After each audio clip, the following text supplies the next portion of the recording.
Hello दोस्तों, स्वागत है आप सभी का आपके अपने यूट्यूब चैनल ऑनलाइन स्टडी में। आज हम देखेंगे भूगोल का कक्षा 10वीं का खंड क का इकाई 4 परिवहन संचार एवं व्यापार। परिवहन संचार एवं व्यापार इकाई 4 है हमारा। अगर चैनल पे नए हैं तो चैनल को सब्सक्राइब कर ले, बेल आइकन को भी ज़रूर ऑन करें जिससे हमारे आने वाले वीडियो का नोटिफिकेशन आपको जल्द ही मिल जाए। तो चलिए हम देखते हैं इस अध्याय परिवहन संचार एवं व्यापार के कुछ महत्वपूर्ण एवं उपयोगी क्वेश्चंस को। ये रहा हमारा पहला क्वेश्चन। भारतीय अंतर्देशीय जलमार्ग प्राधिकरण का गठन किस वर्ष किया गया था? भारतीय अंतर्राष्ट्रीय जलमार्ग प्राधिकरण का गठन किस वर्ष किया गया था? तो इसका सही आंसर है 1986 में, 1986 में। भारतीय अंतर्राष्ट्रीय जलमार्ग प्राधिकरण का गठन किया गया था 1986 में। अगला प्रश्न है, नागपुर सड़क योजना के अंतर्गत सड़कों को कितने भागों में बांटा गया है? नागपुर सड़क योजना के अंतर्गत सड़कों को कितने भागों में बांटा गया है? तो इसका सही आंसर है 4 भागों में। नागपुर सड़क योजना के अंतर्गत सड़कों को बांटा गया है 4 भागों में। अगला प्रश्न है, एन्नोर पत्तन किस राज्य में स्थित है? एन्नोर पत्तन किस राज्य में स्थित है? तो इसका सही आंसर है तमिलनाडु राज्य में। एन्नोर पत्तन स्थित है तमिलनाडु राज्य में। अगला प्रश्न है, भारत को कुल कितने डाक क्षेत्रों में बांटा गया है? भारत को कुल कितने डाक क्षेत्रों में बांटा गया है? इसका सही आंसर है 8 डाक क्षेत्रों में। भारत को कुल 8 डाक क्षेत्रों में बांटा गया है। अगला प्रश्न है, देश में कितने विशेष आर्थिक क्षेत्र विकसित हैं?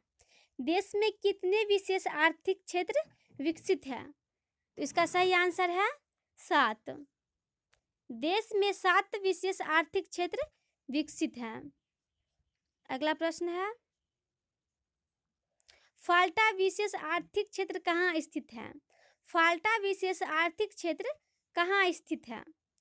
तो इसका सही आंसर है पश्चिम बंगाल में। फाल्टा विशेष आर्थिक क्षेत्र पश्चिम बंगाल में है। अगला प्रश्न है, स्वर्णिम चतुर्भुज महानगर से संबंधित नगर है।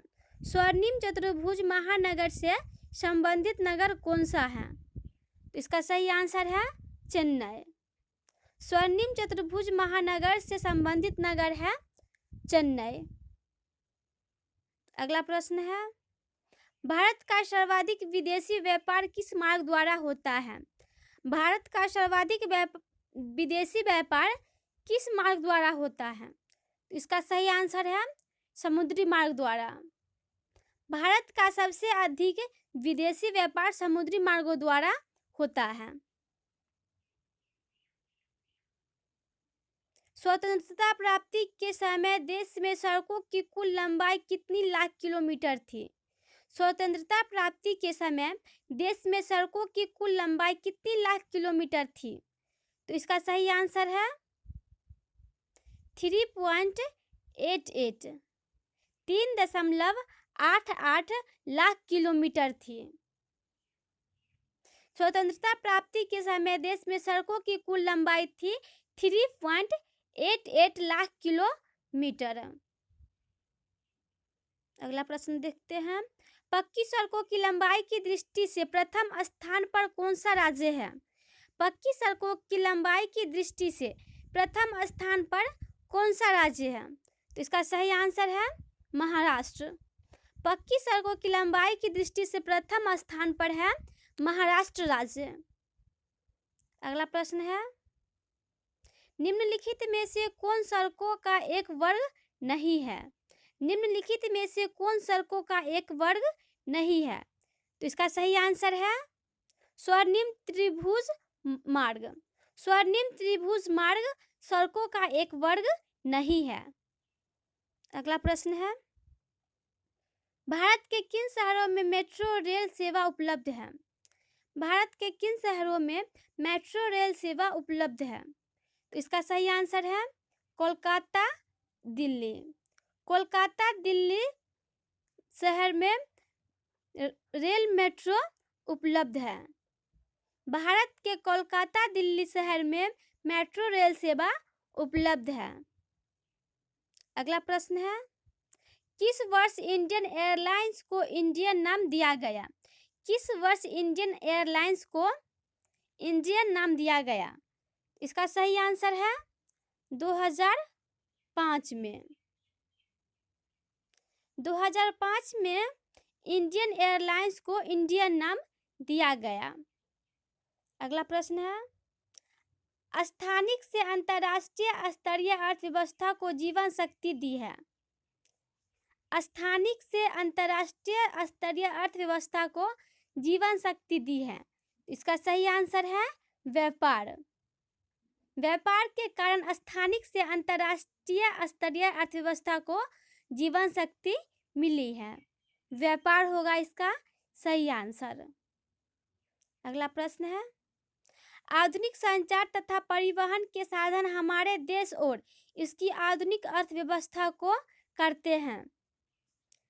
तो हम क्वेश्चन नंबर 15 है, आधुनिक संचार तथा परिवहन के साधन हमारे देश और इसकी आधुनिक अर्थव्यवस्था को कैसे प्रभावित करते हैं? तो इसका सही आंसर है ये इसको संचालित करते हैं। आधुनिक संचार तथा परिवहन के साधन हमारे देश और इसकी आधुनिक अर्थव्यवस्था को संचालित करते हैं। अगला प्रश्न है, बिहार में सबसे प्रमुख राष्ट्रीय राजमार्ग संख्या NH2 है, किस नाम से प्रसिद्ध है? बिहार में सबसे प्रमुख राष्ट्रीय राजमार्ग संख्या NH2 है।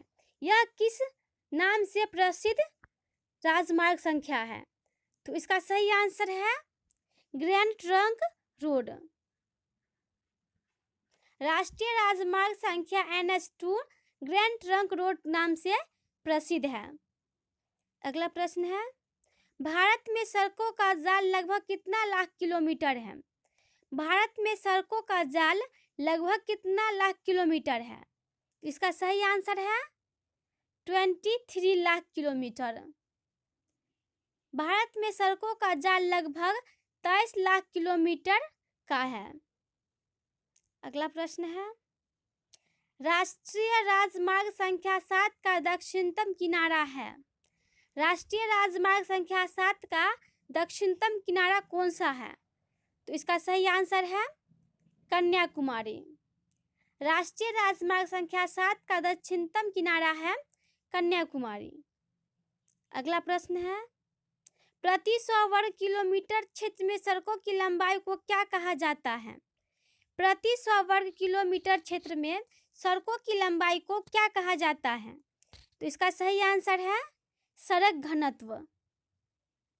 प्रति 100 वर्ग किलोमीटर क्षेत्र में सड़कों की लंबाई को कहा जाता है सड़क घनत्व। अगला प्रश्न है, विश्व की सबसे ऊंची सड़क है।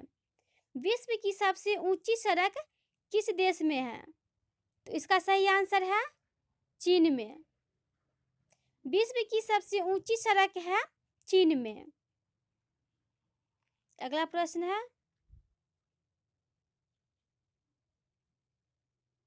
भारत में पहली रेलगाड़ी ब्रिटिश सरकार के समय में मुंबई से थाने के बीच किस वर्ष चलाई गई थी? भारत में पहली रेलगाड़ी ब्रिटिश सरकार के समय में मुंबई से थाने के बीच किस वर्ष चलाई गई थी? तो इसका सही आंसर है 1853 में। 1853 में भारत में पहली बार रेलगाड़ी ब्रिटिश सरकार के समय में मुंबई से थाने के बीच चलाई गई थी। अगला प्रश्न है, पाइपलाइन डैश परिवहन का एक अंग है। पाइपलाइन डैश परिवहन का एक अंग है। तो इसका सही आंसर है स्थल परिवहन। पाइपलाइन स्थल परिवहन का एक अंग है। अगला प्रश्न है, हल्दिया तथा इलाहाबाद के मध्य जलमार्ग की लंबाई कितना किलोमीटर है? हल्दिया तथा इलाहाबाद के मध्य जलमार्ग की लंबाई कितना किलोमीटर है? तो इसका सही आंसर है 1620 किलोमीटर। हल्दिया तथा इलाहाबाद के मध्य जलमार्ग की लंबाई है 1620 किलोमीटर। अगला प्रश्न है, देश का कितना प्रतिशत व्यापार समुद्रों द्वारा होता है? देश का कितना प्रतिशत व्यापार समुद्रों द्वारा होता है? तो इसका सही आंसर है 68। 68% व्यापार समुद्रों द्वारा होता है। अगला प्रश्न है, कांडला एक किस प्रकार का पतन है? कांडला एक किस प्रकार का पतन है? तो ये है ज्वारीय पतन। कांडला एक ज्वारीय पतन है। अगला प्रश्न है, लौह अयस्क के निर्यात के संदर्भ में कौन पतन देश का महत्वपूर्ण पतन है? लौह अयस्क के निर्यात के संदर्भ में कौन पतन देश का महत्वपूर्ण पतन है? तो इसका सही आंसर है मारमगांव पतन। लौह अयस्क के निर्यात के संदर्भ में मारमगांव पतन देश का महत्वपूर्ण पतन है। अगला प्रश्न है, भारत के सुदूर दक्षिण पश्चिम में कौन पतन है? भारत के सुदूर दक्षिण पश्चिम में कौन पतन है? तो इसका सही आंसर है कोची। भारत के सुदूर दक्षिण पश्चिम में कोची पतन है। अगला प्रश्न है, तूतीकोर पतन कैसा पोताश्रय है? तूतीकोरन